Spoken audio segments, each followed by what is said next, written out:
দর্শক, আপনারা যেখান থেকে দেশ রূপান্তরের সঙ্গে যুক্ত রয়েছেন সবাইকে স্বাগত। আমরা আপনাদেরকে দেখানোর চেষ্টা করছি বৃষ্টি উপেক্ষা করে চাকরিতে গণবিজ্ঞপ্তি সুপারিশপ্রাপ্ত শিক্ষার্থীরা তারা বিক্ষোভ কর্মসূচি চালিয়ে যাচ্ছেন শাহবাগ এলাকায়। আমরা আপনাদেরকে সেই চিত্রটি সরাসরি দেখানোর চেষ্টা করছি। যদি আমরা বিভিন্ন শিক্ষার্থীদের সঙ্গে কথা বলেছি, তারা যেমনটি বলেছেন, তারা শিক্ষা উপদেষ্টা, শিক্ষা সচিব থেকে শুরু করে প্রধান উপদেষ্টা বরাবরও তারা লিখিত তাদের এই দাবিগুলো তারা জানিয়েছেন। তবে এখনো পর্যন্ত সরকারের পক্ষ থেকে কোনো সুরাহা না আসার কারণেই তারা বারবার রাজপথে এসে অবস্থান করে বিক্ষোভ কর্মসূচি চালিয়ে যাচ্ছেন।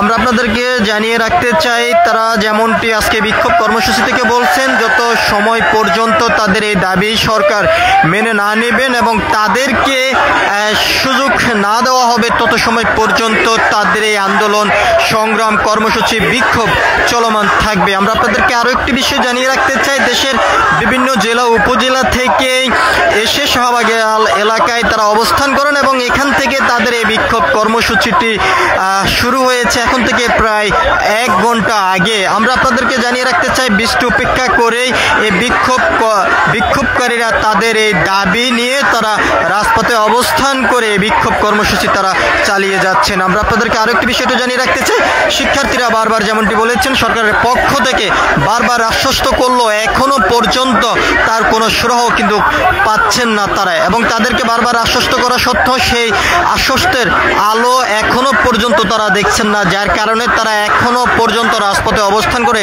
এই বিক্ষোভ কর্মসূচি তারা চালিয়ে যাচ্ছেন। এবং তারা আরো যেমনটি বলছেন, এখান থেকে শিক্ষার্থীরা আরো যেমনটি বলছেন যে আন্দোলনের মাধ্যমে সরকার পতন হয়েছে, তবে তারপর থেকে এখনো পর্যন্ত শিক্ষার্থীদের পক্ষে বর্তমান সরকার কোনো ধরনের কাজ করে যায়।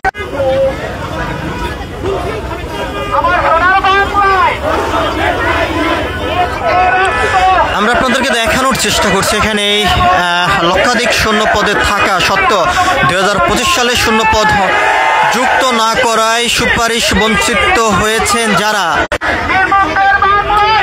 16,231 জন যে সুপারিশ প্রাপ্ত যারা রয়েছেন তাদেরকেই চাকরিতে সুযোগ দেওয়ার জন্য তারা এই বিক্ষোভ কর্মসূচি তারা চালিয়ে যাচ্ছেন। এবং